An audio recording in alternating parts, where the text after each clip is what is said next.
Hey, everybody, it's Devin. And Kate. Welcome to Med Crimes.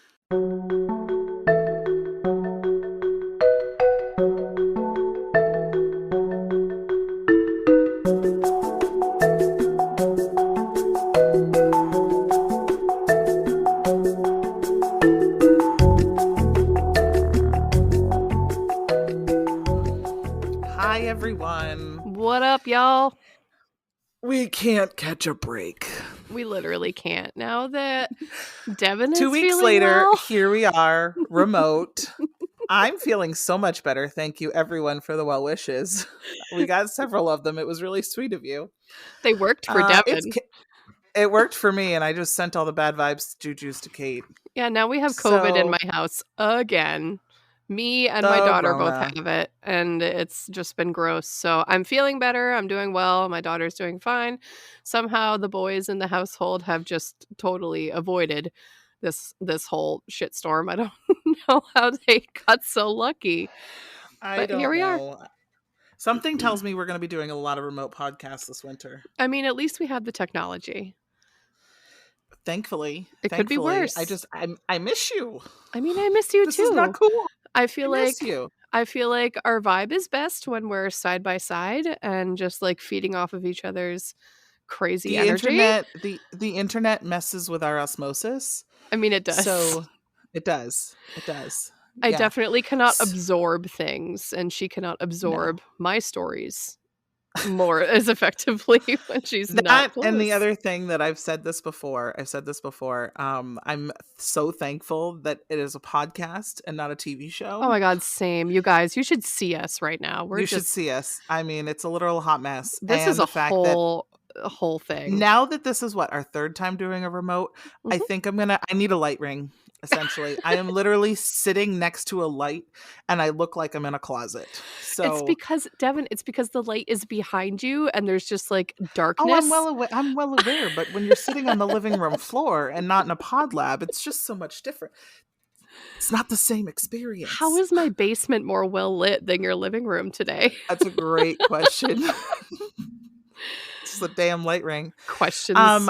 So you guys are in for a treat today with a Devinism. Devinisms are my favorite. Devinism.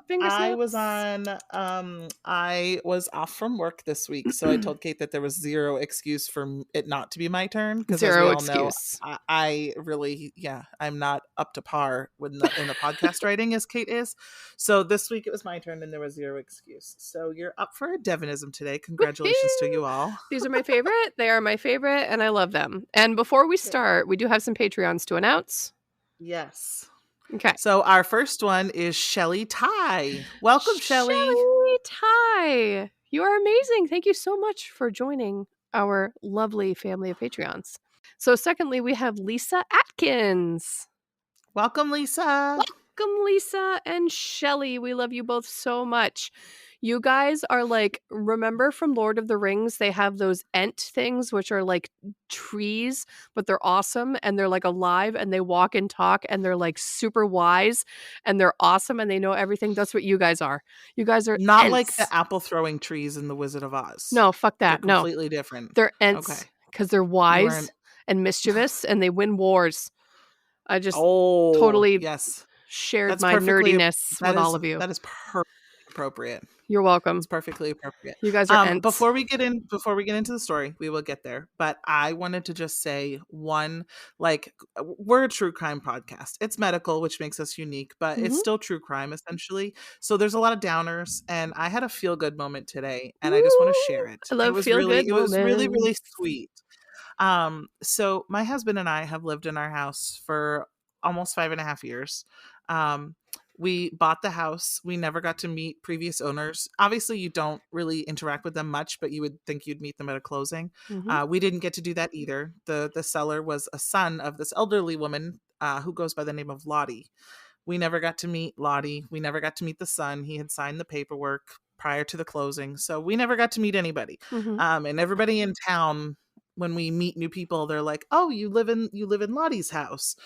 Well, and I'm like, Yep, yep. It's been 5.5 years, and I don't. It'll probably take 30 more years before it's ever our house for sure." Oh, that's But cute. anyway, we've always known, like, she was well loved and everything, and my house is 160 years old, a Oh, little over. wow. Okay. 1869, so 163 years old. Mhm. But today we were sitting outside and Um, this car pulled up and this nice gentleman comes out. They were wearing nice clothes and he said, "Hello." And it's 2022. So when you got people coming up to your driveway, I'm like, "What are you selling? You're What do you like, "I am not want?" interested." It's Sunday afternoon. I'm playing with my children. Mhm. But he starts off with like, "Hello, my grandmother used to live here." Oh, fun. Oh, Yes, so they and I came and was saw like, and you. he goes, "Our family sold the house to you guys, I think." And I was like, "You must mean Lottie." Oh, And I he's like, love "Yes, that. yes, that's my grandmother." And Oh, it's unfortunate to say that he was in the area driving by because they had her memorial service today. So oh, I that's was not aware that sad. I wasn't aware she had passed. Apparently she passed about 6 months ago and Oh, they did a wow. fall Mhm, memorial service. But so he was hemming and hawing, like, as he was driving through whether or not he should stop, but he was like, mhm. "You know what? I'm right here. I'm just gonna do it." So he did. He Oh. asked if I would take a picture of him in front of the house so he could send it to his family. And he was telling us all sorts of stories of his childhood, of the everything that went on inside the house.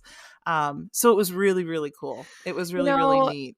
that is Apparently, just so cool. my bedroom used to be the cousin gathering for Christmas Eve, like where or they would all sleep upstairs, all the cousins together in what is now my bedroom, No before they did kidding. Christmas and stuff. So yeah, it was great. So that's our Oh. feel good moment of the day. We all need a little bit of it. But I got to meet Lottie's grandson.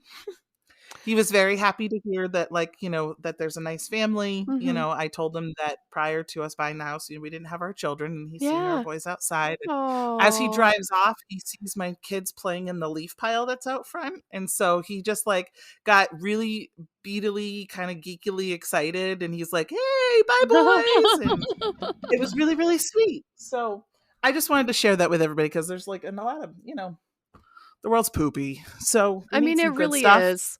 You Yeah, and know I loved it. So it was in this woman's family for many years, many years. Wow. So the fact that he's probably mid-30s like I was, because he talked about in the 90s when there was an Mhm, addition put on how young he was, so that's kind of gave me the gather that he's our age. mhm. Um so for him to come to my house and get that nostalgia feeling, like I was like, "I'm all for it, dude. Welcome."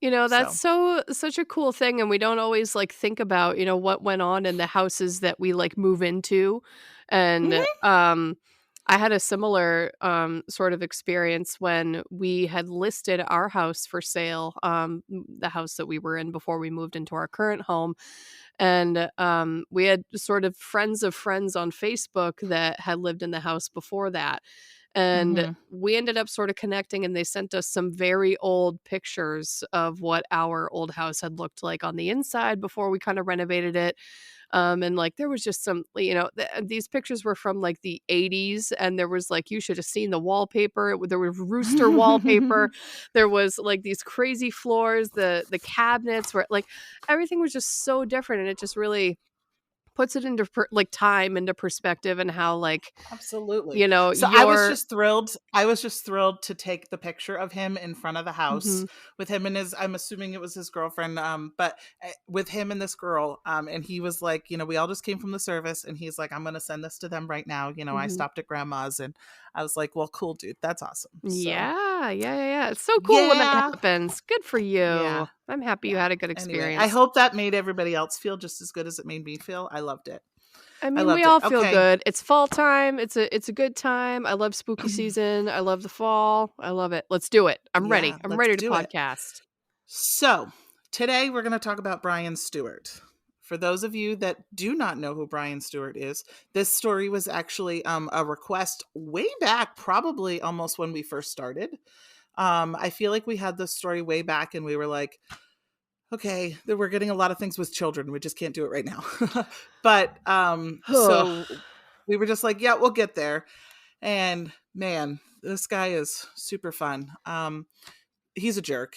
Oh my He's god. words that really just don't even deserve to be said, of course.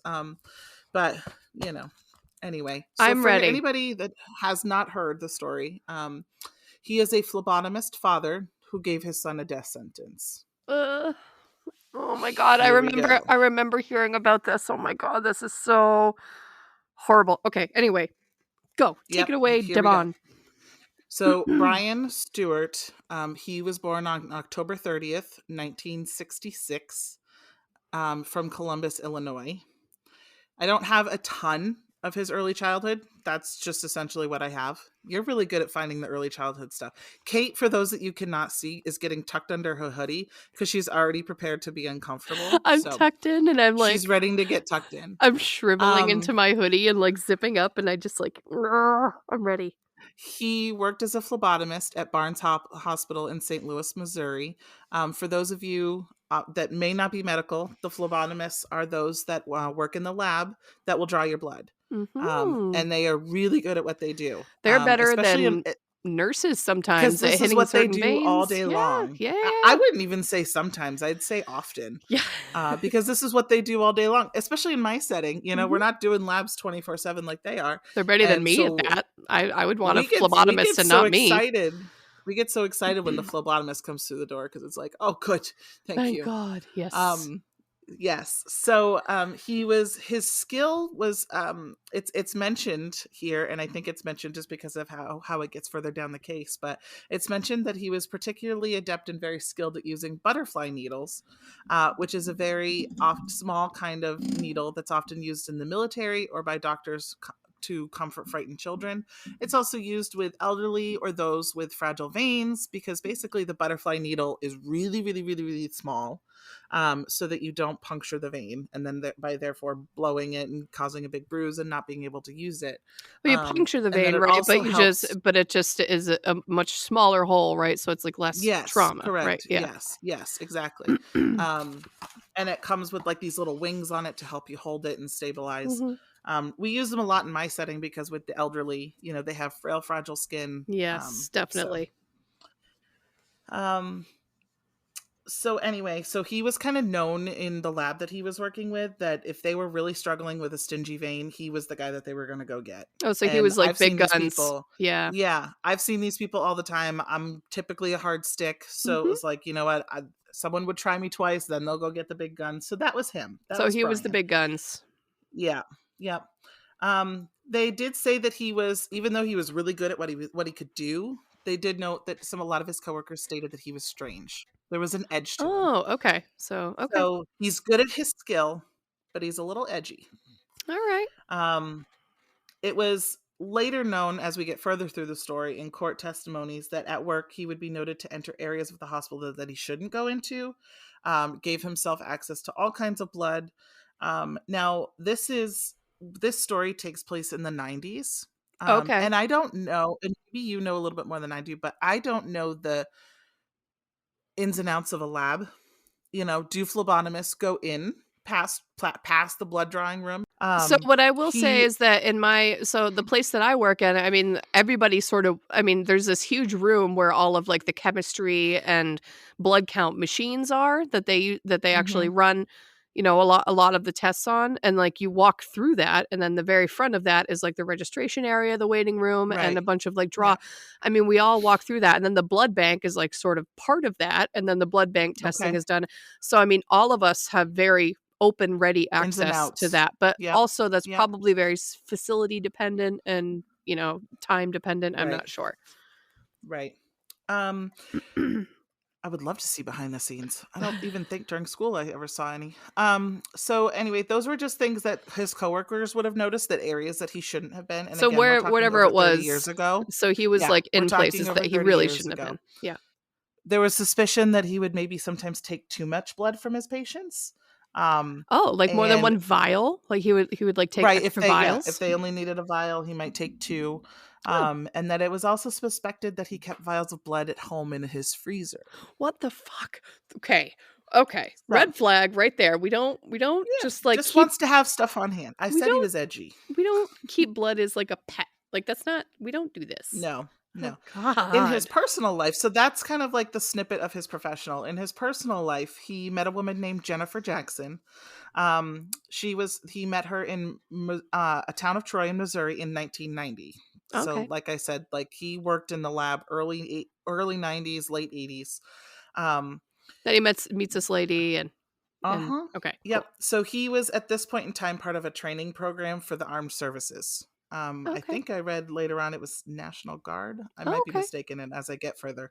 Um, but she described him as good looking, crew cut, nice dressed, had a dimple that was just always stuck out, really like just helps make him stand out that he's a tall and dapper gentleman. Okay, so he was And like a then looker. he's in the medical field and he's in the armed services. This guy's got a lot going for him. He's got all these nice things Um, going for him. I guess he liked to always present himself well, so he was always very well dressed, Oh, and he was always like he would, um, and again, in the 90s, I don't know what phlebotomists wore, but he would go in with khakis and iron shirts, so he'd be in a dress shirt and khakis, with his lab coat, and then he would even wear it sometimes outside of the hospital. He always was just kind of presenting himself in that way.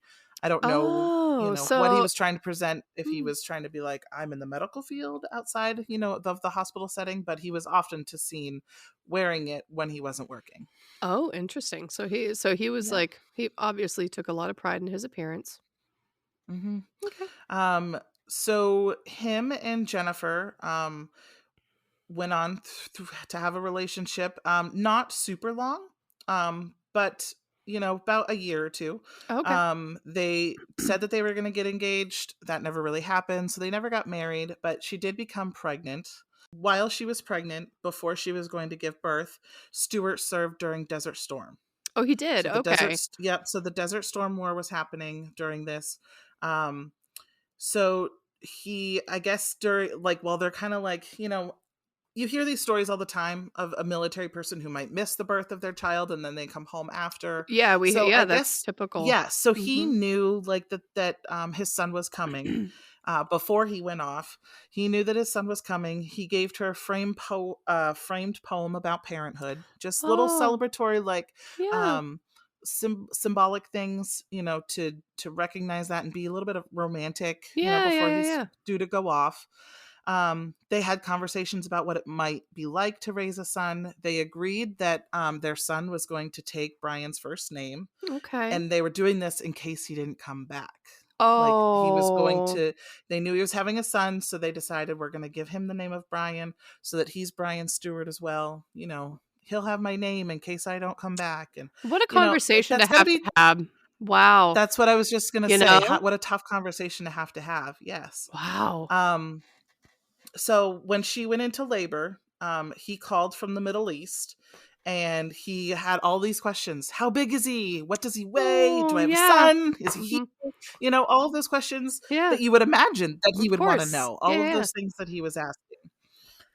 So, his son Brryan Stewart, or I think he still kept Jackson, excuse me, his last name, but he was born on February 24th of 1991. Okay. So, like I said, at this point in time, they're a little over a year into their Mhm. relationship, maybe about a year and a half or so from Gotcha. when they first met. So Stewart had come home. So Brryan came home from the war a few months later after his son was born. She met him at the airport, had the baby boys in his arms. He was crying. You see all those photos all the Oh. time of like the soldiers coming home from war and they're holding their children and Mm. meeting them for the first time. I'm not gonna lie, And I this was, like watching those videos. I just find them I so know, it's very heartwarming. sweet. It's It's very so sweet. It's sweet. so heartwarming. And they Yes. deserve nothing less. Well, Like, they exactly. deserve to have all of those moments. And Mhm. um, so they got to have the holidays together, Thanksgiving, Christmas. He was doing gentlemanly things that she described. She said, oh, he'd open the door, hold my hand, kiss me. They'd vaguely talk Oh. about plans for the future. However, there was a switch. So No. then there were times throughout all of these times while they're having the holidays, he's with his infant son. He would then be known to smash a car windshield with his fist when they're fighting. Whoa. He would, Oh, yeah. so he was, like, really angry and, like, had a Yeah, so temper? he had an anger to him. So his coworker said he would Oh. have an edge. In his personal life, he had an angry side. Hmm. So even though they're going through all of these good moments, whenever they're arguing or something's going on, he's showing his violent side. And Ugh. he would smash it with his fist during an argument. She said she eventually told him one day that she didn't want to be with him anymore. And he says, I'll decide when I'm going. He would Oh, leave for a couple of days, come home for a while, leave again. There were so many different times, just in and out in this relationship where it was just like that's abuse not how this signs, works, trouble. sir. No, No, no. no. Um, so when this whole story got to trial, Jennifer really started going back and forth thinking about their relationship. So she was talking about different times when her and Brryan were separated, and she talked about how it was a very volatile relationship. He bruised her, hit her, he would bite her. Um, she told him that one time, this was the first time that he brings his medical stuff in. She told the police when they were investigating later on that when he was angry, he would threaten to give her an embolism by injecting her with a needle full of air. No! So this is like the first key time where he's What the making f statements or threats like, in regards to. directly He's like, regarding I will inject you with air. I will give you an embolism, and I will inject Sir? air right into your vein. Wow, way to just, like, escalate to terrifying, like, right away. Mhm. Like, obviously, he's thought about that. To fucking say that, like, that's crossed your mind. That's crossed your Yes. mind that it would be really That's not easy for even me to just give someone an embolism. Like, it'd correct. be obviously. Wow. And this next part, trigger warning Oh, for this no. next part. No, no, no, no, no, no. This part's really bad. So in December of 1990, she was pregnant with their son, and Stewart had demanded that she have sex with him. And when she refused, he stuck his entire hand into her vagina and said that he would ruin her for anyone else. So she was sexually assaulted. It was at this Oh. point that she had him arrested. Yep, Um, yep. That yeah, it's a she minimum. she she Yep. had him arrested, but unfortunately, as in some domestic abuse cases go, he called from jail apologizing, saying how sad he was and how sorry he was, Oh my and that he would get god. help, and the charges were dropped. That's so sad because that is such a common cycle, like you said, as this happens all the time. Yeah, And yeah, absolutely. for like 100% seriously right now, if anybody out there is stuck in a cycle of abuse like that, they all so commonly feel trapped in these situations, and it is just like the saddest, situation, and people feel like they have nowhere to go. But Right. there's always help. There's always something you can do. There are resources out there, and we'll link some in the show notes. Oh, good idea. Mhm. Absolutely. So in part of this too, Jennifer had already had another child by a different person, Oh, by another gotcha. man. So she had Okay. already had one child. Now she's pregnant with Mm, another, and her okay. mother told her, "You got to figure out how to make this relationship work. You Mhm. already have one child by another man. You're about to have another one. You can't just keep leaving him. You got to figure out how to make this work." So she's also getting Okay, from mom. that side, from her family side. I know. Thanks, mom. Mhm. That's not what mothers should do. Clearly, Absolutely mom not. was from that generation where, like, divorce is Mhm. taboo, but also, like, when they're physically harming your child, like, it's time to change your tune a little bit, grandma. A little bit. Sorry. She eventually ended up checking herself into a psych ward because she was so stressed, like it was Oh, making her go stop. crazy. Oh, that's so Like she's sad. going through a real breakdown. Yeah. Um, Brian Stewart started questioning whether or not that their son was his real father. He was refusing to pay child support until he was eventually ordered for a paternity test. So now he's just starting so in their time of separation, he's like, I'm not even his real father. All the joy is gone. He won't pay child support until he was ordered to take a paternity test. Wow. Um, mhm. Okay. And so what happened at that point is he did take a paternity test. He was his father. Yes. And throughout all of this, in February of 1992, um, so their son Brryan is right around the cusp of around 11 months old. So he yeah, I was So, just gonna like I say it's said, about he was 1 born almost. February Yeah. 24th, 1991. Mhm. So he's right around 11 months old, almost 12 months old. Mhm. Um, and she called Brryan to let him know that their son Brryan I'm gonna start calling him Badger at some points because he gets that name later on. Oh, So in cool, some of the okay. stuff I have, Alright. Badger, Badger? just to help differentiate between the two Bryans. Okay. So she called to tell him that their son Badger was in the hospital with bad asthma. He was getting an IV. He was in a hospital bed. Oh. Um, and the woman who answered the phone, I don't know if he called his office or a personal phone. I don't know exactly what, but the woman said, "Are you sure you have the right Brryan Stewart? Brryan doesn't even have a son." So he's Oh, bringing off in other really? parts of his life that I don't have this child. I don't have this child. I'm not paying the child support. And would you like to know the figure? The amount of child support that he was fighting over paying about even after he got his paternity test? Oh god, is it pathetic? $267 a month. Oh my god. Shut the front door. Like, A month. honestly. So it's essentially nothing. And this isn't, like, Mm, that long ago, you guys. This is in the 30 years. 90s. Oh, wow. Yeah. I guess I was just gonna just Yep. age Don't you myself. hate that, Kate? It was 30 years ago. Okay, I'm sorry. Yes, it was a while ago. Oh wait, do I need to wait till you collect yourself? Yes, I'm having a moment. Hold on, I need a sip of my beverage. Alright, I'm ready. Continue. So, Brryan decides to pay his son a visit. It seems like, oh, good, his son is sick. He's going to actually acknowledge his son now, right? It's kind of the Um, minimum, you would think. you Yeah, would he's think. sick. He's in the hospital. So he arrived at the hospital that day carrying his white lab coat, because, like I said, he always brings it with him, whether he's Ugh, working or not. Draped it over a so rocking dumb. chair in the hospital room. Um, this detail is important. Ok So that's why oh, it's brought okay. up. So the Alright. detail of the lab coat draped over a rocking chair. Hmm. Um, he said, "I brought my lab coat up because I didn't want to leave it in the car." Yeah, sure, Okay. okay. Okay. Sh- So She weird. mentioned being thirsty, so Brian's like, "Why don't you go get a cup of coffee? I'm good here. You go get a cup of coffee." Never go get a She's cup of gone. coffee. Oh, well, considering what happens at this moment, yeah, no, if you've got issues Oh, with your baby no. daddy, I guess just don't do it. Oh, god. Have one of your relatives there with the baby daddy while you go get a Right? cup of coffee or something. If you Exactly. have trust issues, if you trust your baby daddy and you got a good one, Yeah, you then you great. can go. You can go. It sounds like this guy had a track record of being fishy. So she goes to go get the cup of coffee. She's literally only gone 15 minutes at most. Probably a much needed break, right? If she's Sure. been there with her son.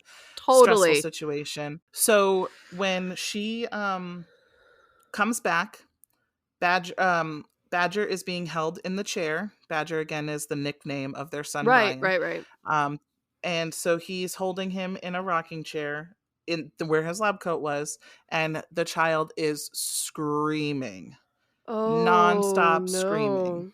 Okay. nonstop screaming. They don't know what's wrong. They can't figure it out. Um, later, later down the road, when he gets much older, they know what happened. They know what happened, but they unfortunately don't find out exactly what happened until he is 5 years old. Wow. Okay. So here is what is suspected to have happened. Because Oh. again, there was no other witnesses in the room but the 11-month-old child and his father. Ugh. Um, it was later confirmed Brryan was accused. It was confirmed that he was accused of injecting HIV tainted blood into his son Brryan. His son. Oh my oh my oh my Yes. god. I can't. Yes. Why? And the reason why they Oh. also believe that his son was screaming that badly, not just obviously when you get a shot, children, they always cry, but Uh-huh. this screaming episode went on for quite a long time, and the child was in pain. Oh. The child was ill. Oh my Um, god.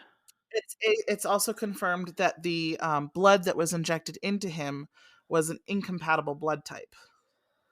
So, Oh my Kate, as a god. medical person, yes, I see you rolling your eyes. So, not only was it HIV tainted blood, but I don't exactly know. Anything that I read didn't state what his blood type is. But if we're going back to basic biology, and for some people that don't remember, we all have certain blood types: A, B, or O, and we're either positive or negative in those.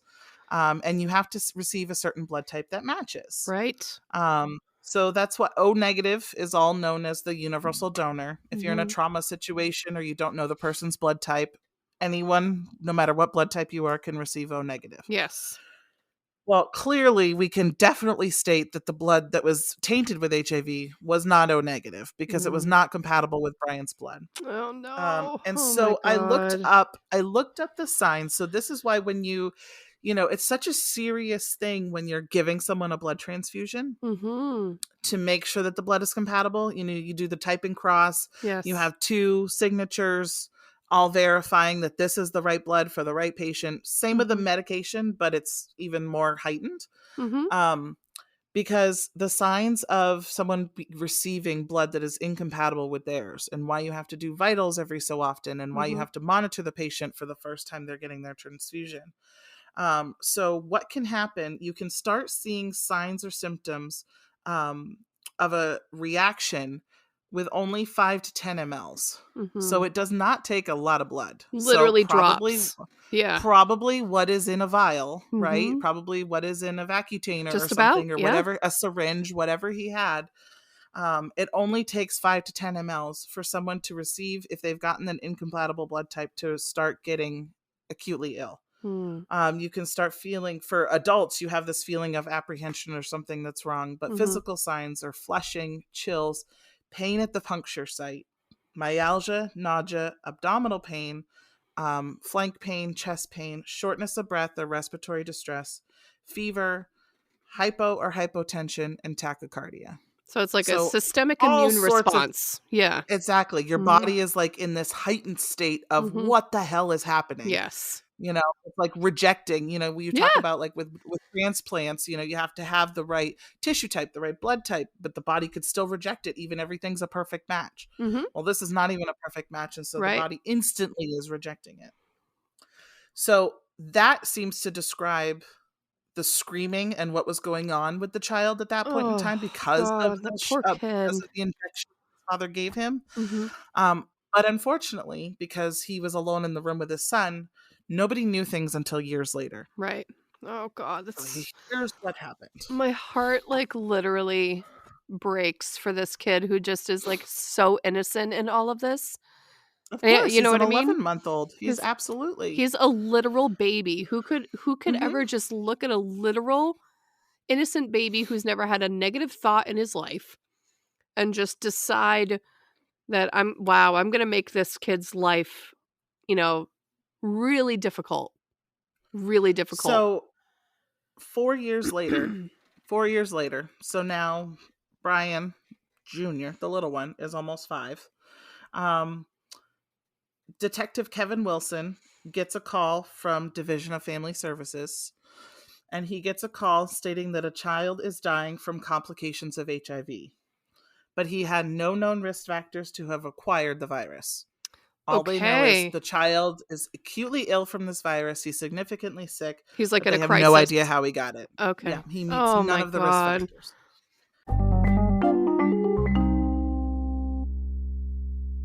While we're here in the midst of spooky season, it's the best time to talk about another wonderful podcast that I've really been listening to a lot lately, and that's called Southern Gothic. Now, this is a scripted single narrator podcast featuring an immersive sound design. It's really such a vibe to listen to this. It really puts you into the story that you're listening to. It's really incredible what they can do.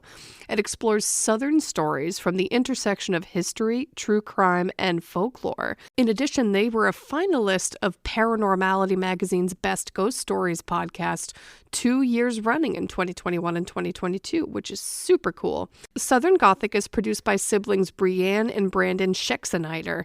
Now, Brandon takes pride in participating in the great Southern tradition of storytelling while using his professional talents as an audio engineer to take listeners truly drawing them in. And Brryan provides extensive research for each episode.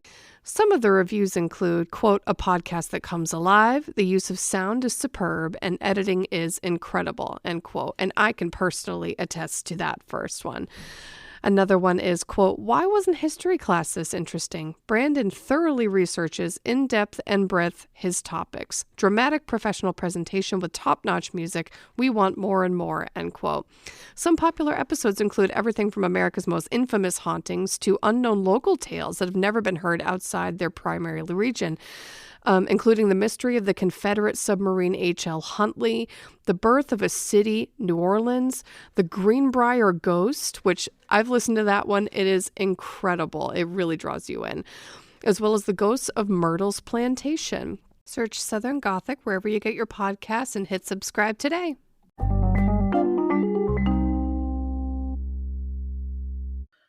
The boy had been living a normal, healthy life with his single mom until he was 5. Doctors had screened him for numerous diseases, including rare ones that you only see in third world countries. And after all of that, did they even decide to then just test him for HIV? Because they're just Oh like my running out of all God. of these other tests. For Wow. months, she had no idea what was going on with her son. She had no idea why he was ill.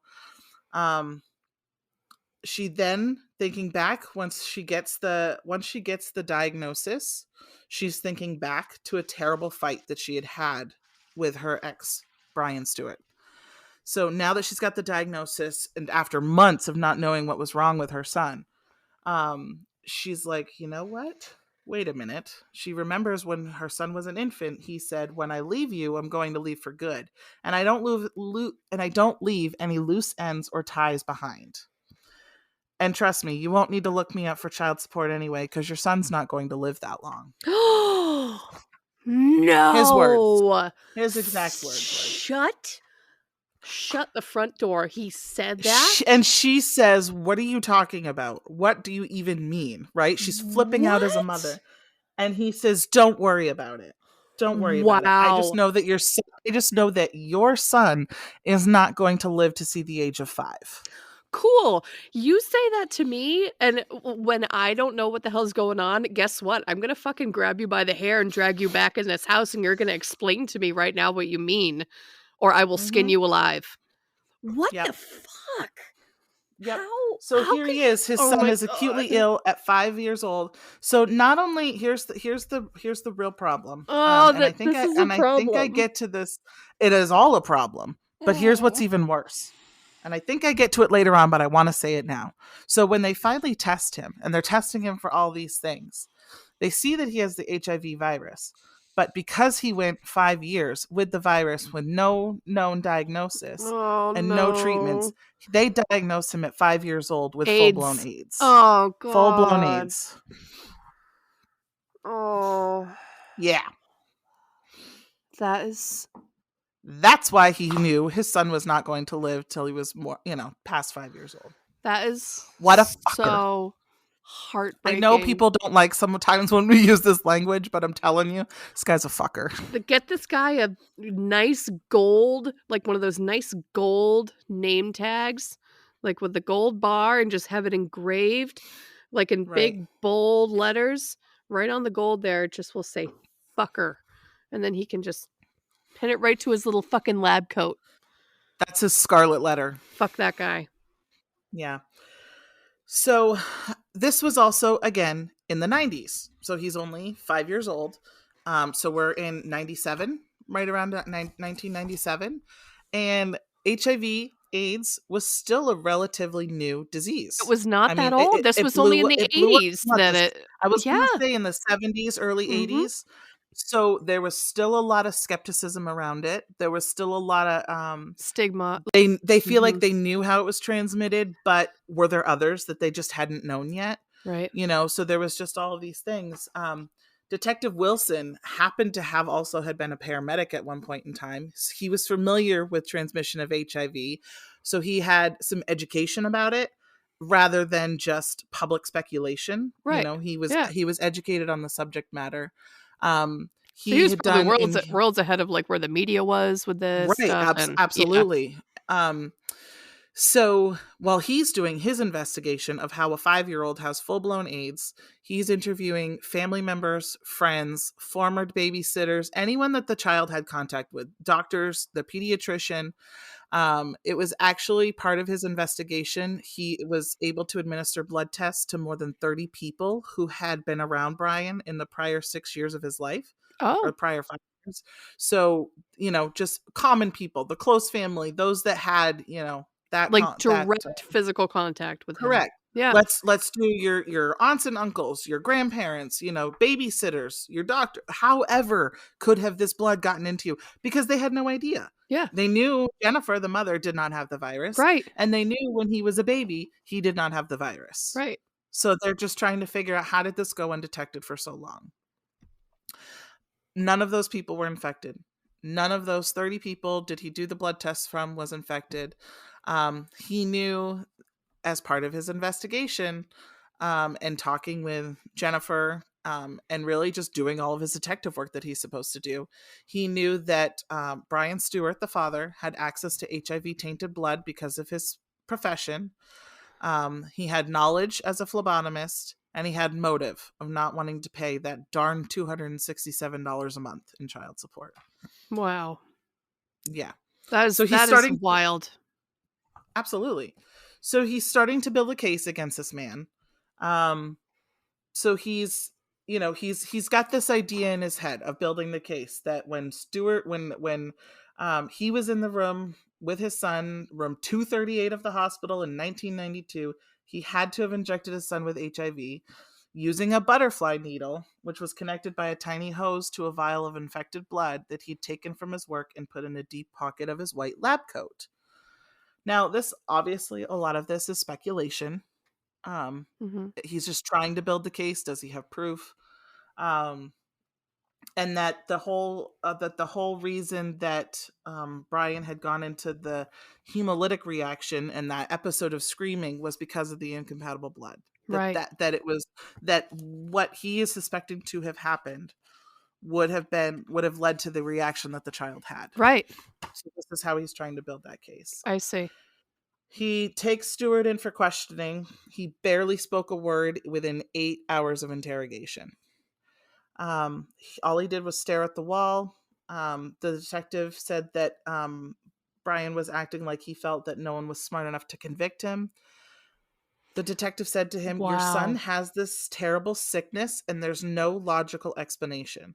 Mhm. I told him I was going to paint him as a monster in front of the jury, and during this time that we're firmly expecting little Brryan to die. Oh my There was no reason god. that they thought this child was going to live." Um, Throughout, so just as far as I'm kind of skipping a little bit here, but just as far as what this did in this time period to Brryan, I was gonna say, are you to gonna to talk just about, kind of like, reflect, the yeah. So I want specifics to just of yeah, so I want to just reflect what this did to Brryan before we get into the trial and the the final legal things. stuff. But Yep. yeah, so he was healthy enough that he went to kindergarten. So kindergarten is at 5 or 6 years old. He did have to have a special backpack that basically was his feeding tube. He was so Oh. sick he could not take solid foods. I mean, again, at this point in time, when he went to the hospital, he had full blown AIDS and a couple of opportunistic infections. Yep. Do you want to describe for the class that might be listening the opportunistic infections that people, for those non Sure. medical? So, first of all, I mean, HIV has been around long enough that I think a lot of us are familiar with it, but it stands for human immunodeficiency virus, and essentially what it is a blood-borne virus, right? That's we can only really transmit it via like semen, vaginal secretions, injection, very very few ways that you can actually get this virus. And in the 80s, when it started becoming a lot more prevalent, and then early into the 90s, that it gained this sort of stigma of being and I'm saying this because was the stigma back in the day, and obviously we in no way believe this to be true, but that it was, quote, the gay virus, which Right. is obviously not true. But gay men in particular were at a higher risk for this because just of the nature of the virus. And then because of that, it became known as, the gay virus, which, you know, created a lot of hate and a lot of negativity around it. But essentially what the virus does is it depletes key parts of our immune system, and it works very slowly. But we have a lot of different immune functions in our bodies, immune cells in our bodies that all perform slightly differently to fight off infections and viruses. And what HIV can do is sort of slowly deplete these so that our levels become so dangerously low that over time, we become more susceptible to these infections that we often don't see in people that are, not immunocompromised. So somebody who has a normal functioning immune system would almost never have an infection like something called PCP or pneumocystis pneumonia. Which is a certain type of pneumonia that infects, almost exclusively HIV and AIDS patients, because it's one of those opportunistic infections that can really only infect someone who is profoundly immunocompromised. And then And if so it's that's where we get the term, the opportunistic infection. They're yeah, taking the fact that this body has no immune system at all, and they're taking that opportunity, where they get that term from, to attack the body with a particular infection that you only see in this population. exactly right. I love letting like nurse practitioner Kate just take over. Roll with it. I roll. Sometimes I So roll. at this point, he's so sick that he's on a feeding tube and he has to take that to school. Um, she had to quit her job. She had to stay, she was basically a full-time caregiver for her mom, for her son, because she can't be at work when all of a sudden he's in the hospital, has these infections and has all these things. Taking care of her son became the full-time job. And basically their only survival back then was food stamps and Medicaid. So that's just kind of like the life that they were living. And as we know now, those with Medicaid also don't have a lot of access to some of the care that they need, as we've discussed on previous episodes. He was getting on antiretroviral medication. So they were doing that. That's She good. was able to, but she had to fight to get him into school. They Oh, had to fight. Um, that is she had to, so sad, and so she herself, unnecessary. it is unnecessary. You know. She herself had to teach the school district everything that she had learned about the virus. Hmm. And even then he was only able to go to school with stipulations. And not only did I read about the stipulations in this article, but I was also watching a video of one of his speeches. And he could go to school, but he could only go for half a day. He could only go, he could not use the regular bathroom. He had to use a special bathroom. You're kidding. He could not drink from the water fountain. Like This the school poor board put in kid. all of these stipulations for the 'Cause you child. can get So AIDS from obviously sharing that a makes water him fountain. Oh my correct. god. Obviously that makes him stand Give out. As me if a he wasn't fucking standing out break. enough. As if he wasn't standing out enough with his backpack, that had his feeding tube in it. If he wasn't standing out enough that he also had big hearing aids. So one of the medications that he had been on, I don't know if you're familiar with this drug, Kate, amikacin. Oh, so did I'm he get assuming it's an ototoxicity from that? yeah, so he Oh, did. poor So it killed all of his kid. nerve endings. So he Oh. lost 80% of his hearing. Yep. So Mm. the ototoxicity, as Kate was just Yes. describing, is the medication basically made his nerves in his ears, his whole ear canal, everything Mhm. toxic, and he lost all of his hearing. And it's permanent. Um, You can't get it back. It's so 80%. Yeah, sad. he lost Mhm. 80% of that hearing. So he has at this, and I mean, hearing aids in the 90s were not what they are now. So No. he had um, really big, giant hearing aids. They had to be clipped on. They made his ears stick out. They were Oh, connected to cords. They god. were This connected by poor cords to a kid. fanny pack that he had to wear. Oh, So he you're had to wear a fanny pack for his hearing aids. He had a backpack for his feeding tube. oh my And then god. with a lot of people that have a hearing impairment, they have a speech impediment. Yes, of So he now course. also had a speech impediment as well, that went along with that. Oh, So this poor kid. all of those things were going to make a child's life, especially in the school system, difficult. And then for the school to add 100%. on all of those other stipulations to make him stand out, it's like, what are you doing with the child? Wow. Obviously, I'm sure you can imagine what I'm going to say, but he was bullied in school. He was not allowed in Boy Scouts. The troop leaders were petrified because they knew he had HIV. Uh-huh. Yep. A lot of the kids were throwing him to the floor. They were calling AIDS boy, AIDS Oh, boy. no. Oh my It god. was I'm miserable. dying It for was this poor miserable. kid. Oh my god. Um, He got suspended from school because he was fighting back against a group of kids who pushed him into the walls and So pinned they him to the floor. suspend the kid that's Mhm. already They're gonna suspend him. ostracized. Yeah. Yep. Okay. He became at a point to hate his real name, because this is later on Oh. after when the trial. I'm just trying to give an idea of what happened to him Yeah, because yeah, of yeah. what his Mhm. father did. But he knew that he was named after his father, so he began to hate that hate his name. He's like, I don't want to be named after this guy who did this to me. Nope. Um, so when he was 8 years old, he decided he wanted to legally change it. Okay. But his mother just said, I I really am just begging you to not change it from Brryan. If you have to do something, just change the spelling. So he did the most unique spelling. He went with his mother's wishes, even though I would have been like, no thanks, mom. I'm changing Mhm. it. Mhm. But he kept it as Brryan, but it's Okay. Brryan. So when we give Brryan. A-N, Oh. Brryan. Brryan. Yes, Okay, and it alright. looks like looking at it on my paper, I'm like, "This looks cool." Alright, cool. Um, so he changed his name at 8 years old.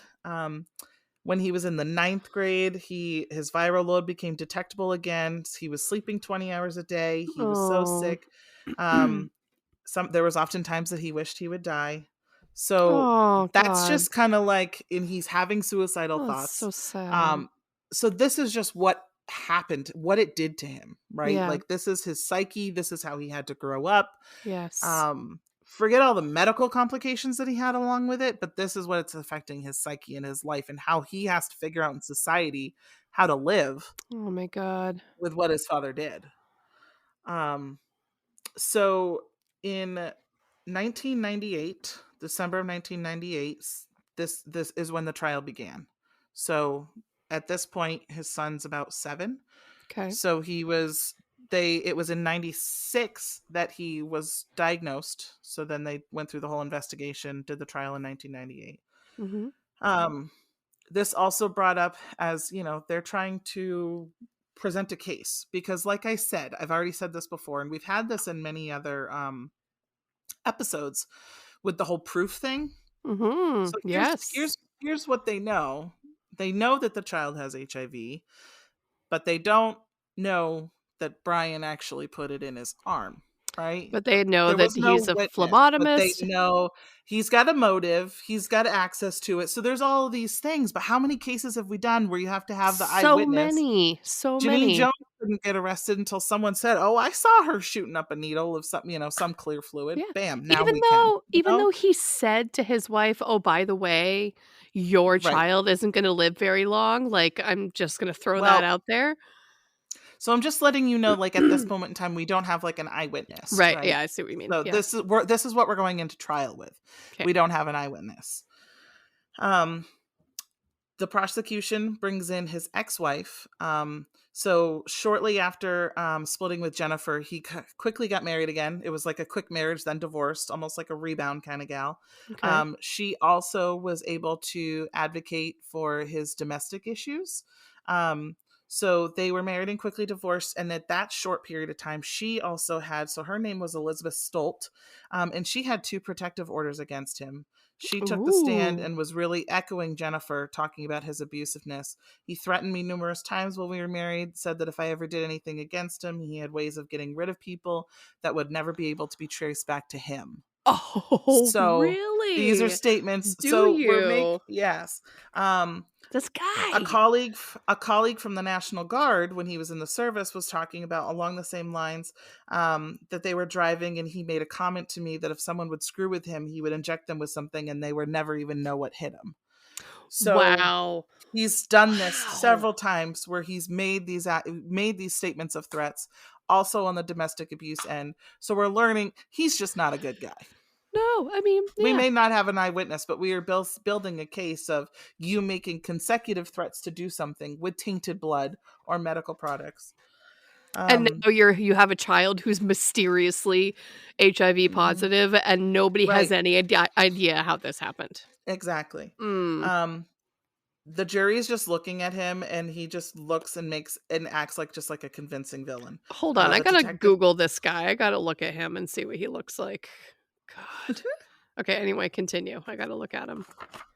Um, so the detective described him as a diabolical character. And he stated on that when he was on the stand that father absolutely intended to kill that child when he injected him with HIV. Fuck this guy. Ew. Oh my god, Doesn't he he look just like a jerk? look at his eyes, dude. His eyes are just like he's got like those dead eyes.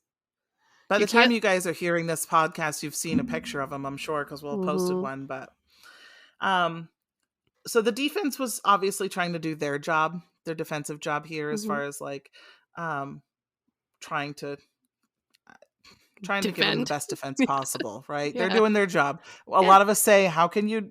We don't know how you sleep at night," and yes, we Uh, don't. But well, we don't. they're trying to suggest that he got HIV any number of different ways. That he got HIV through needles left in the house by Jennifer's sister, who was using heroin, her friends. He got it through sexual abuse But or through didn't they some kind test of everybody in the immediate family and everybody was right. negative? But they're saying that it was Jennifer's heroin using sister, other friends, or sexual abuse, or some kind of mistake when he was hospitalized as a baby, and that even if none of those were the cause, the virus could be passed in many ways that hadn't been discovered yet.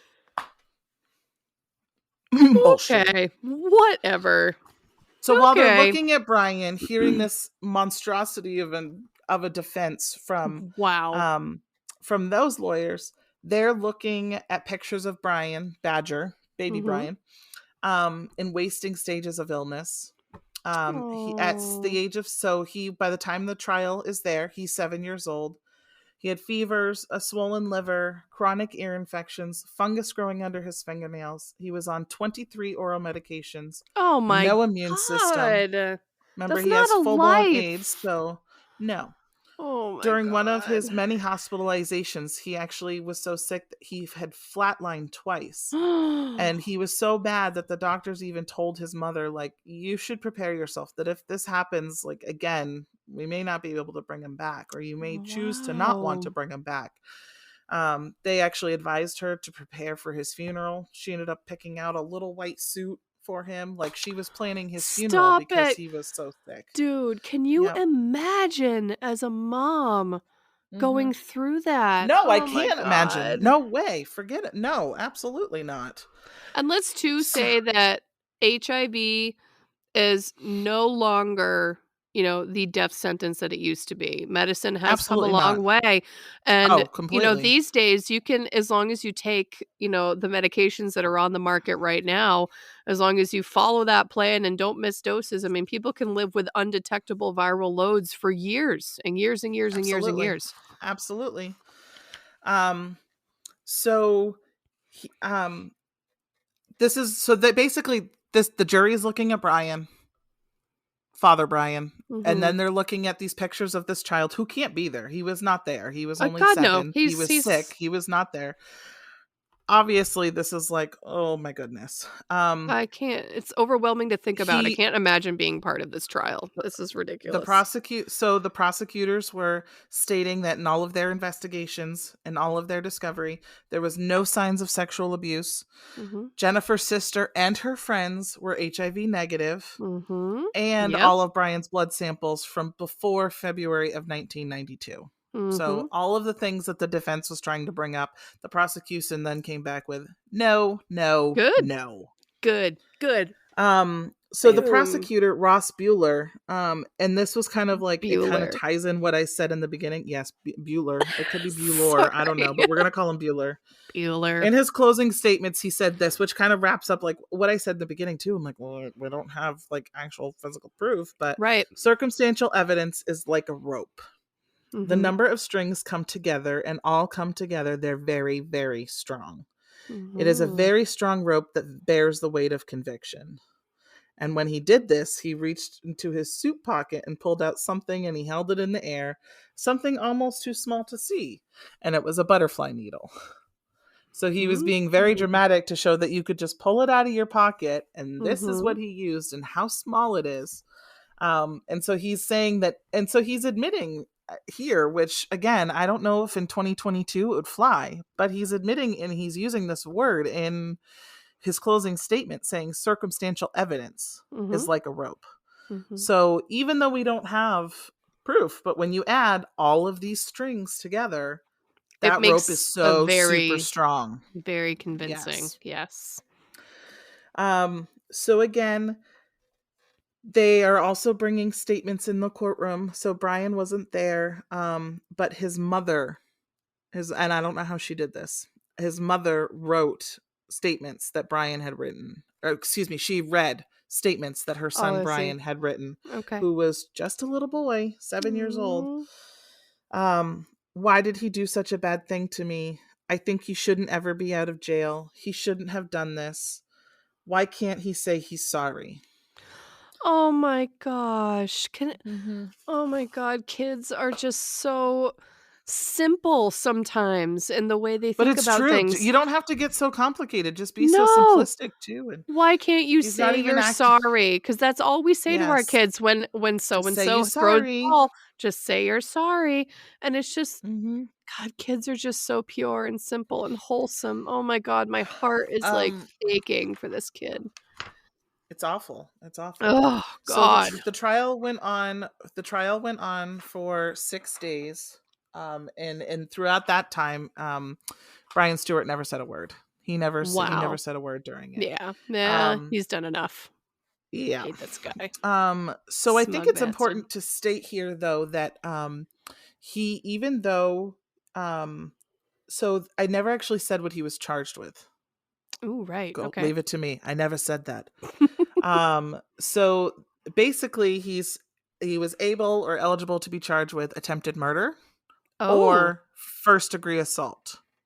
okay. And so they charged him with first degree assault because it brings on a heavier sentence than attempted murder. Hmm, First degree assault, you pre-planned this, you plan to assault them, mhm, where attempted murder, you tried to kill someone, it wasn't successful. okay. So they charged him with first degree assault. And then this is what the judge had spoken directly to him when she was giving him his sentencing. He was found guilty. And this is what Good. she said. She looked him straight in the eye. He never said any word this next 6 days, the whole 6 days. But she said, I believe that when God finally calls you, you are going to burn in hell from here to eternity. Yeah, And maybe that's judge. the and maybe that's the only justice that will come from this when you are finally gone.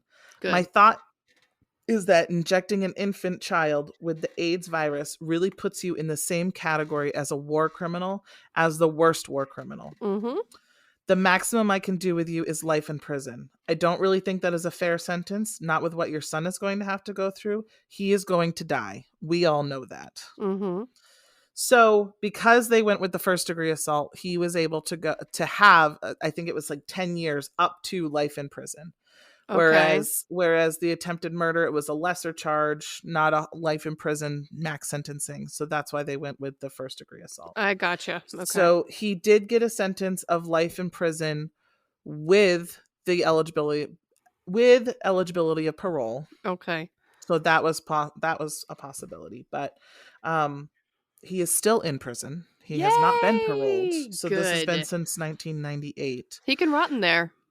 Yeah, he sure can. Yeah. Uh, there's a highlight to this story. Ooh. And so the case is now closed. The case Yes. is now closed. His father is being put into jail for Good. life. Maybe he'll get parole at some point in time. Maybe he won't. Mhm. Um, but now his son has to move on and live his life. Yes. He has to grow.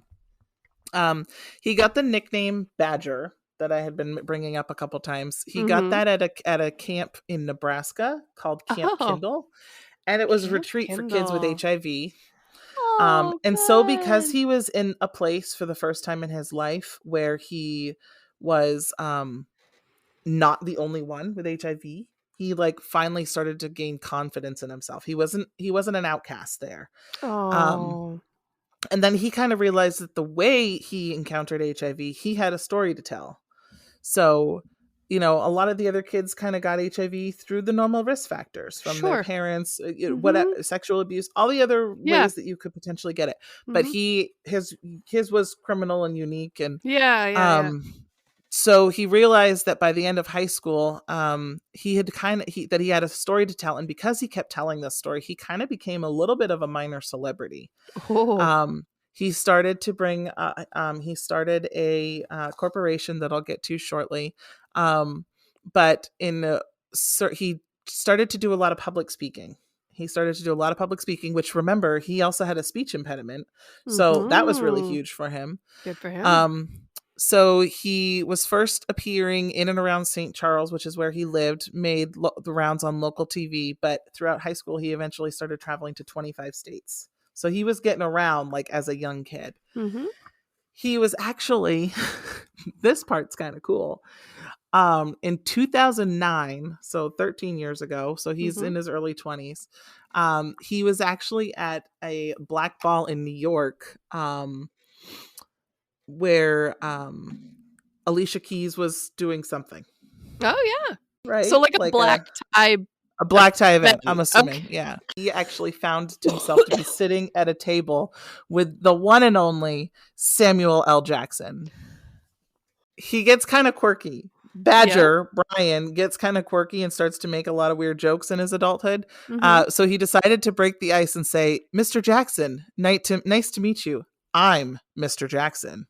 Because, like I said, he kept his mother's name. That's great. He apparently got Mr. Samuel L. Jackson to laugh pretty well, and then he told Nice. so they were sitting down at the table. That broke the ice, and Mhm. he told his life story and the reason why he was there and whatnot to Samuel L. Jackson, and he just put down, and he was just like, "Wow, wow!" Like he felt like Samuel L. felt like he was in company, was the celebrity, was just like amazed at him.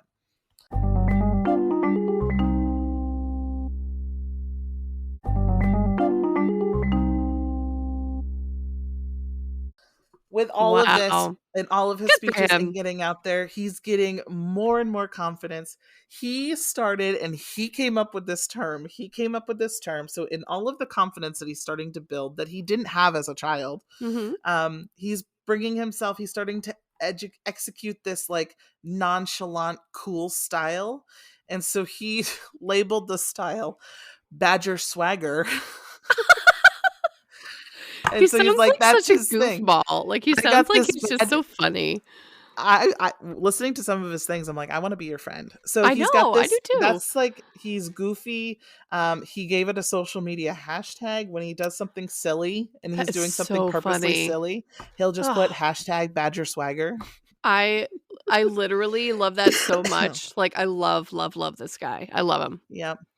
So he started to also, in his confidence, kind of realize that if he made fun of himself, then people couldn't make fun of him. You know. Yes, it's So interesting and how that works. y- It takes the yes, a power lot of away. people do that. So he's just Yes. like people would make fun of the way he talks, and he's like, "Oh, that's just my accent." Yeah. Just my accent. He did occasionally make jokes about his father, and it made people kind of uncomfortable. Oh, yeah, that's a Um, yeah, okay. a little bit. So some of examples of his jokes, I guess he would hold up an orange shirt and ask with a side, like with a grin, and he'd just be like, "Does this make me look like my dad?" Oh, God. Yeah. Okay, Badge. On Twitter he posted, "Knock knock, who's there? Not my dad." And I'm like, "Ooh, okay, sure." He's my spirit animal. I love him. So, a lot of this information that I had gotten was from a GQ article. It Mm. was from this really good GQ article. And so, in an interview, when he's sitting down with the reporter doing this article, he told the reporter, he said, either I could be sitting around being so mad at the situation, or I can sit around and have fun with it. I tried starting a hashtag deaf guy problems. They said work. They said work. I heard twerk. Hashtag deaf guy problems. I'd rather be funny than serious any day. Life's about having fun, having Mhm. adventures. If you want to make a couple jokes about being a bastard child or not having a father growing up or being hard of hearing or being HIV positive, do it. Let Right? me make fun of Whatever, man. myself so people don't make fun of me. There you go, He dude. There you he's go. quoted to saying, "This is my life and I'm rolling with it." I Of mean, course, he's an yeah. icon. That's Right, awesome. and you can really tell when we get further on, but, obviously his personal life had been a little tough, like, he's kinda having a hard time with the relationship standpoint, and that is a hard Oh. thing to figure out, you have to kinda get past that, Oh, yeah, you you have to do. figure out how you get past that to find your Sure. partner. Um, he does want to be a dad himself. Oh, I He bet you has a he'd be vision and a such a great plan. dad. Yeah, he wants Oh. to, like, break the cycle, he wants to break a cycle and pass on a Yeah? different legacy. He talks about sperm washing, he wants to do Mhm. sperm washing and not Yeah, pass on HIV, that's thinking great. about, um thinking about, having kids and being a dad makes him happy, and one of the things that I really liked, and you've seen it. I know you've seen it like around Father's Day, but he goes, that's always his word. He doesn't like to say father unless, like he doesn't want to say, I want to be a father. Oh, He wants okay. to say, I want to be a dad. Well, Cause that's a distinct difference. yeah, Yep. he Mhm. saves father for Brryan Stewart when he's talking about Mhm. him. But he keeps talking about, tell me about your dad. I like to hear stories about other people's dads, but father, that's only for Brryan Stewart. And when you think about it, you see those signs like around Father's Day, like any person can be a father or any man can be a father, but it takes a real man to be a dad. Or, you use the Mm. term like, oh, I fathered a child. So Yep. he's using the term father as linking the DNA, not Yes. anything else that he did for him. That's an Um, important distinction. Yep. Yep. He never, throughout all of the stuff that he was going on with, he never wrote a letter to his father, never placed a call. He didn't do anything. The only time that he ever even saw his father was at a parole board hearing, which I'll get to shortly. Mhm. Um, he knows all about the stuff that happened in the trial. He didn't know it all then at that point, only pieces. But so the really cool thing that I mentioned that he started was an HIV organization, and the name for this was so unique. His HIV organization is called Hope is Vital, with the acronym HIV. Hope is Vital, Oh, okay. right? I love Isn't that cool? that. That's great. He took with through this organization, he went to Kenya, told his story to a nursery full of children with HIV, that That's it's not amazing. a dense sentence. Mhm. Um, he got to speak in front of Congress. He was like one of the youngest people to speak in front of Wow. conference. He was able to, through this organization and becoming popular, he threw out a first pitch at a Cardinals game. Oh, Um, cool. yep. And he just started really building this awesome like public profile for himself. Mhm. Um, I think I also read that had an application in for the Guinness Book of World Records No for way. giving the most speeches in 24 hours. And I think the That's record so was cool. 20. I think the record, it's in my notes here somewhere, but I'm getting so excited talking about him, I'm losing my place. But I think it was 21 and he did 24 or 25. No way. That is Um, so cool. Good yeah. for Yep. you. Yep. Wow. Um, Kind of a So legal part. So, that reporter from GQ, when he was putting this article together, he had a little bit of correspondence with Brryan okay. Stewart. Mhm. I'm starting to stay Stewart just because Brryan with the two R's, Mhm. he stayed as Jackson. But Right. so Stewart, he had a little bit of the correspondence, Mhm. and to this day, so he's still in jail. And I think this article was in 2016 when he was writing this article. So his father said that he would consent to an interview for the article only on several conditions, which included that you absolutely agree in writing that you will print the following unedited. My son's HIV test was falsely positive. He also insists that they also public the related scientific facts by experts at both these two different organizations. That the former is an Australian organization that believes the existence of HIV to be unproven. The other one is a website that raises questions about the accuracy of HIV tests.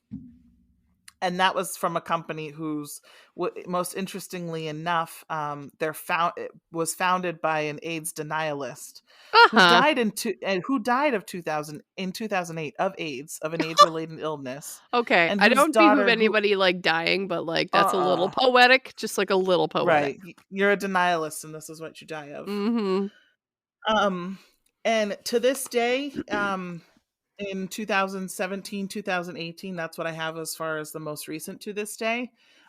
He lives on a street called Hope Drive. And Oh! he calls his house he calls his house, the Jackson Superdome, Yep. and he calls it the Jackson Superdome, and he calls it that because his siblings he actually took in his siblings. So remember I said earlier that his mother had a child before him, Yes, you did but say she that. also then went on years later to have other children. She still was not doing so well for herself. Okay. She's repeatedly had children with various men. So she's still working on herself. Mhm. But so he took in one, two, three of his siblings. So three of his siblings came to live with him for a while.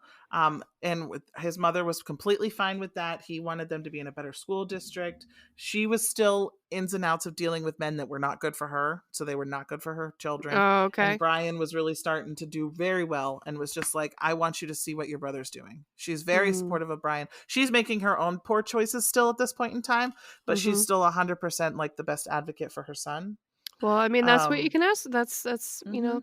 That's And so being a he was mom. really kind of using his dad practice skills in place here and was really trying to be a dad figure to them, even though he was the older brother. Mhm. Checking their homework, taking them to school, those kind of things Wow. that a father does. Um, but something that I wanted to just read briefly, this is on his website. So he Mhm. actually has a website, bryanjackson.com, and you have to Mhm. remember the unique spelling that he has. But right on his website, it's just it's so good. Believing they had done everything possible, physicians offered no hope to my family and expected me to die within 5 months after coding twice. Oh my god. Miraculously, I defied the odds and lived on to represent a story of courage, perseverance, forgiveness, and faith. Since the age of 13, I have used my incredible story to impact lives worldwide, from speaking at congressional briefings in Washington, D.C., high schools, colleges, juvenile centers, youth organizations. My journey of hope has taken me internationally to Haiti, Ecuador, England, Kenya, and Canada. I see Wow. my vast experience as an avenue to encourage others at every event. A winner of Teen Nick Halo Award, I have also been featured as one of People Magazine's Hero Among Us and one of Diane Sawyer's ABC News Persons of the Week. That's Facing amazing. incredible health and social challenges, my life has been a continual battle, yet I strive to be a catalyst for offering relatable, accurate conversations along with humor to educate the world on HIV and mental health, inspire others to overcome adversity, empower them to make a difference in their lives and the lives of others. I want every audience to realize that no struggle is too big for hope to conquer and forgiveness changes lives. We just have to shift the perspective and make a choice: victim or victory.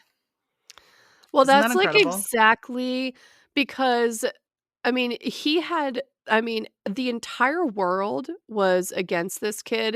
He had been dealt such a shitty hand by his dad doing Mhm. this to him, and it just Mhm. speaks to what a resilient and incredible person he is, because I think the average person could have just, like, slinked into the darkness and, lived, a reclusive and miserable life, and, Mhm. maybe I would have done that, you know what I mean? Maybe. But I what don't he know if I turned would his have been. life into. He's Mhm. exactly, and, like, his father who did this to him is now, dealing with all the prison bullshit in prison, which is exactly where he belongs, and he, despite the odds, is, like, bumping elbows with celebrities and, like, Mhm. breaking world records and just, like, Yep. being an Killing incredible it. human being and just spreading, like, love And and kindness and if you awareness and want, helping people. you can see some of his speeches on YouTube if we can put them in the show notes, Oh, I'll you link him, know? absolutely. The Yeah. only last thing that I wanna just say, so his father did receive life in prison, possibility of parole. I don't know how Ugh. parole like, how often you can be up for parole, I think it's case by case. but he was up for parole in 2016. Mhm. And this was the only time that Brryan had seen his father. So he went to the parole board hearing, and I just want to end with what he was quoted to say to his father. His Ooh, father was denied parole, so still in prison. good. So Yep. I don't know when the next time he will be up for. If he will ever eventually get out, I don't know. But Brryan Jackson's words to Brryan Stewart, his father, were: he didn't just try to kill me, he changed my life forever. He was responsible Mhm. for the bullying, he was responsible for all the years in the hospital. He's the reason I have to be so conscious about my health and what I do. So Yes, 100%. yes, that is the story of Brryan Stewart, the Oh jerk-faced douchebag, my and Brryan god. Jackson, one of the most incredible people I have ever read Who's about. a literal living icon that we all, should strive to be just a fraction of how cool he is. Yeah, yeah. Wow, So what a thank you. story, Devin. That was an I incredible story. know. I Listen, that kept was going. like So, like, even though I got to the end of the trial stuff, I was learning all about the things that Brryan was doing now, and I'm like, "How can you not share this?" well, I'm I like, feel "This is like that's incredible." like the most important piece of this. Like, honestly, like Absolutely. that whole story about his dad and what his dad did, like, that was fascinating, but I mean, What what he an turned it around incredible into. story. Yeah, Yeah. exactly. What What an he turned incredible it around story for into. Brryan. Yeah. Yes. So he was born in 1991, so he's what, 31? Hey, hey Brryan, Yeah. welcome to your 30s, dude. And Yeah, um dude.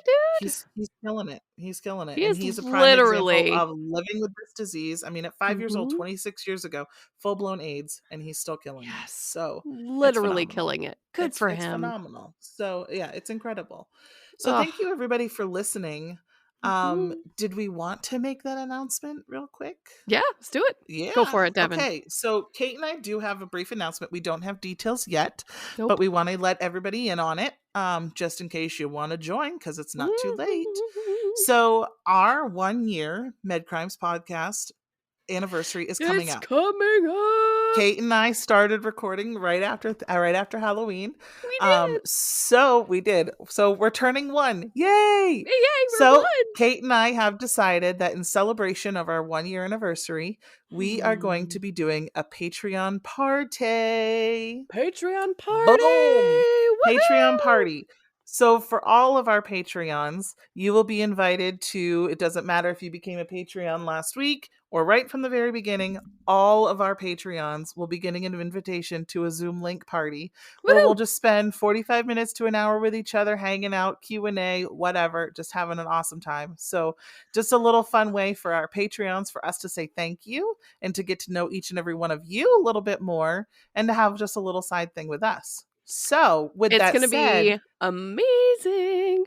with that said, the details of when we're going to do it will come out soon. Kate and I Mhm, will kind of look at it. I'm assuming it'll be sometime early November. mhm. But with your Patreon, we have all your emails, your contact info. So, we will be getting in touch with you via email on the details of that for you to join us. And Yep. so it's not too late if you want to go become a Patreon. You can go to www.patreon.com/medcrimes. It's awesome because, A, We you get always to say listen that to part at the us. end, so now I get to plug it in earlier. Yeah, you do. It's awesome because, A, you get access to all of our content ad-free, which is a phenomenal listening experience. We do all sorts of giveaways, and also we're having this sweet Patreon party, so it's the best time to join right Sometimes now. we do Patreon picks where you get We to do. pick what we talk about. Yep. Sometimes depending on how good we are, if we get to recording before Monday night, you get to have the episode early. A little So early sometimes you sometimes. get to have the episode early.